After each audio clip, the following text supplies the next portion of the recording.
Good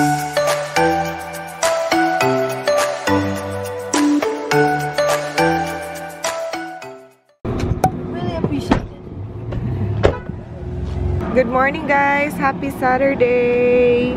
Where are you going, Jacob? May birthday party siya na a-attendan, guys. Diyan, sa laser tag. That's your classmate, Jake, no? Tony, go in ba? Nandito na. The birthday boy. Jacob. Nagra-register lang si Mami, guys, for Jacob kasi kailangan kasi register yung bata pag naglalaro sila dito sa laser tag. Name pala ng establishment is Planet Laser. Nandito siya sa malapit sa Cineplex sa may Richmond, Steveston.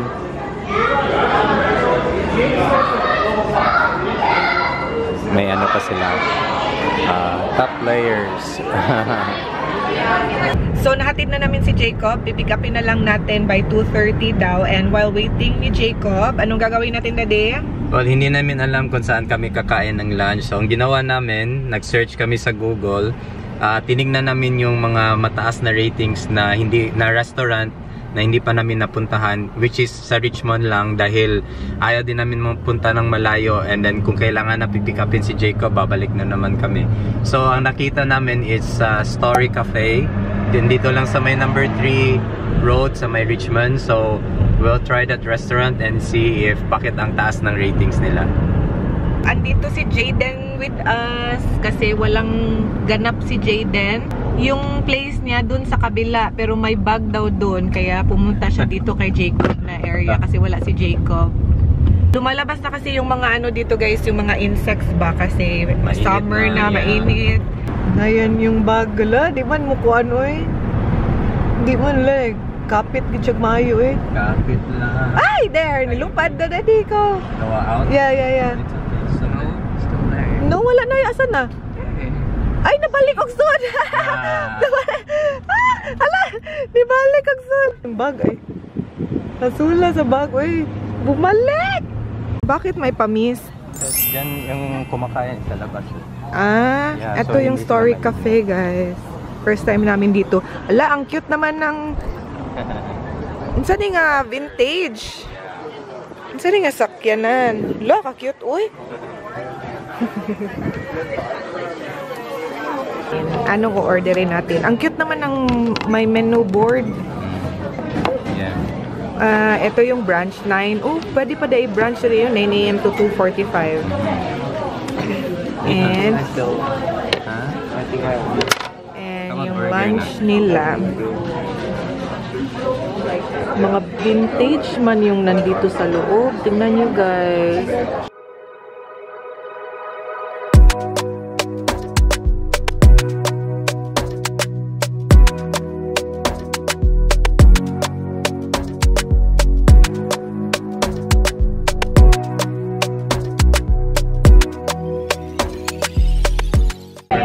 Thank you. Ito yung akin, honey lemon hot water. Ayan. Thank you. Calamari. Ito na yung eggs in purgatory ko, guys. So yummy. May bread. Yeah. Na may butter bread, yeah. Thank you. Carbonara. Thank you. Can I grab anything else for you? I think we're good. Good. Thank you very much. Carbonara ni Dina. Adi, ano yung order mo na di? Shot. Ha? Shot puno. Ano yan? Cream mo lang yan. Black pala yung ice coffee nila. Black? Oh, yeah. Ano ba yan? Mapa-cream ako yun. Liquid. Tapos ano yan? Tubig din? Liquid sugar. Oh, really? Wow. I-try na daw. Try mo daw. Napakapait daw yung na-order niya, guys. So, nanghingi siya ng cream tsaka sugar. How's it na? Yeah. Better na? Ito yung order ni Daddy. Yung ribeye steak with eggs. Yeah. Ribeye steak niya with eggs. Ayan. Sarap na, Daddy. And Liha, how's it, Liha? Good, yummy. Busy, gutom na yan. Parang lasagna, no? Wow, parang lasagna yung sauce niya, guys. Tapos, yan yung itlog, tapos cheese, tapos ham. Yan lang yung laman niya. Yes, please, thank you. It's for you. Ay, dili lang ko na dadi, thank you. Why no? Hala. Medium rare man yan. Hindi ako mahilig ng medium rare kasi guys, gusto ko yung talagang well done. Pero ito medium rare, alay. Kain muna tayo guys.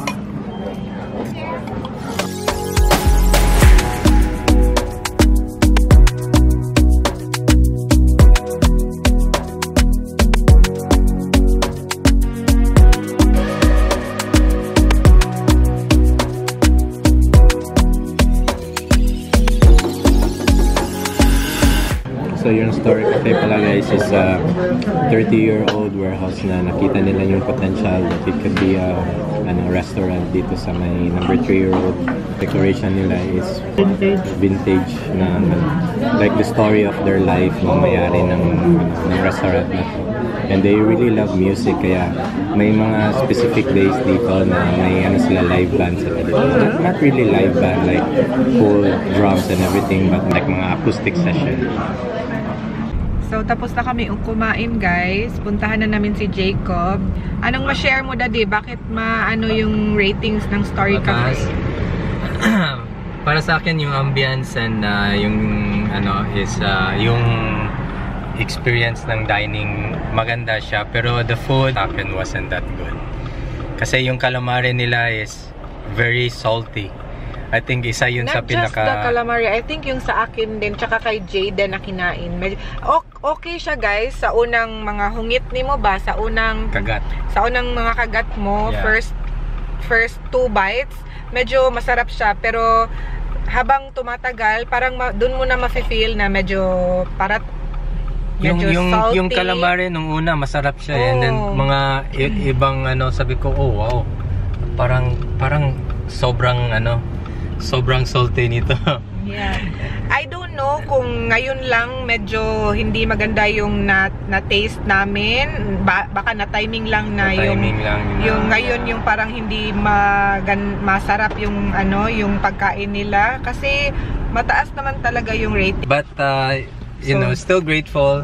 It was a good experience. It's just our honest review of the food, yeah. Honest opinion. Pero in fairness, yung calamari nila is very soft. Yes, so fresh. I think it's one of the softest calamari na tikman ko. It's only yung saltiness lang talaga. Doon lang talaga, grabe ka salty. And then yung linguine carbonara ni Jayden, siya, too garlicky, parang alam mo yung parang naglalagay ng garlic powder na biglang nahulog yung lahat ng powder sa kay Jayden. Too garlicky, yeah. Pero in fairness guys, ang daming pila sa labas, hindi ko na lang napakita, grabe. Pero may line up doon na nung pag-alis namin may nilinisan lang nila tapos may umupo agad. Yeah, pero I don't know, baka na timing lang talaga. But in fairness, ang ganda ng ambience nila. Yes. You know, I can imagine. And take note guys na yung natikman namin na menu nila is for yung pang brunch nila and pang lunch. You'll never know, yung magandang review din is for the people who have ate there, yung mga dinner din, di ba? Kasi nakita ko din yung menu ng dinner nila, it's very enticing din, kaya but still it's a good experience din. Yes. Thank you Story Cafe. All in all, okay naman yung food, yun lang too salty for us. Yeah. It's not something na horrible talaga. Yeah. Guys, punta muna kami sa Blends. Bili tayo ng panghimagas kasi alam mo yun yung after mo kumain ng sobrang salty. Ngayon, you're craving for something na matamis. So, punta tayo dun. Bili tayo before natin pick upin si Jacob. Dito na tayo sa Blends. Bili tayo ng mainom na sweet. So, do they have the vegan, chocolate vegan? No, Ay, eto guys. Ayan. Yun yung gusto ko. And then, masarap din daw to. Kanino yan? Ice mocha. Sa'yo? May work on the crowd. Did there lang. Ang init! Sobrang init na sa labas, guys. Hey! For Jacob. And, ito yung sa akin. Jacob is here! Hi, Jacob! I don't know. Jacob, so how's the birthday? It was good. Napa si Rahim there? Yeah, but he had to leave for some. Dito kami sa farm. Bibili kami ng pangbukas. Ay, pang Monday pala. Ito yung pinuntahan namin noon, guys. Kung naalala nyo, pumunta kami dito, then close pala. So, Oh, ngayon yeah. open na sila. Yes. Yeah. Refresh yung strawberries nila, guys. Oh. Wow. Ang lalaki ha, in fairness. Ang lalaki ng strawberry nila. Magkano ba? Eto. Oh, ka-fresh naman. Sige na, Daddy. Kuha ka ng anong gusto mo, yung pang salad mo. Eto, oh, pepper. Bili tayo ng pepper, guys. Kasi naumay na kami sa ano, sa, ang tawag doon? Sa lettuce. So, eto naman yung bibilhin natin. Lahi-lahi na kulay. Ikaw man na yung kakain yan. Ha? Ayaw mo? No. Snap piece lang. Really? Yeah. Kuha ka lang ng for you. Did you have fun there, Jake? Did you win? Did your team win? Blue team? No? Yeah, it's not all about winning, right? It's all about having fun with your friends. Yes, what do you want? Yeah, I want to. Oh, I think you want the ice cream here. Their ice cream here is yummy. Yeah. Remember that? Sure. Yeah. Dalawa lang? Yeah. Okay. Bili tayo ng apple na lang. Kasi parang apat na lang siguro yun. Yung na Apple na lang yan na iwan sa bahay. Uy. May ice cream sila dito, guys, na gustong gusto namin. Parang local ice cream lang siya. Hanapin natin. Ito, Han. Banana. ito lang siguro, no? Andito yata yung ice cream, guys. Tingnan natin. Oh, ito hindi. Ito yung imported ice cream.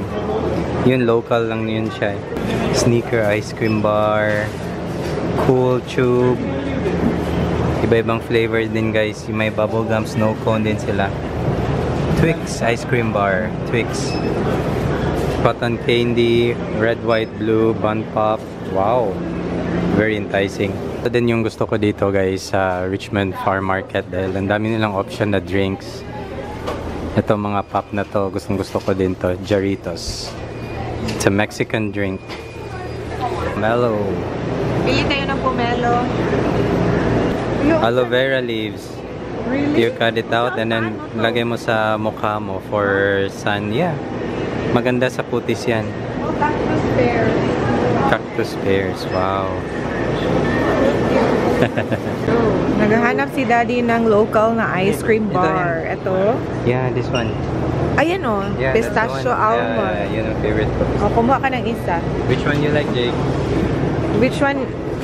Ito? Cookies and cream, Jacob? Yeah, Yan. this one I like. Cookies and cream. Cookies and cream. For Diha too. Ikaw, Masarap ha? to, guys.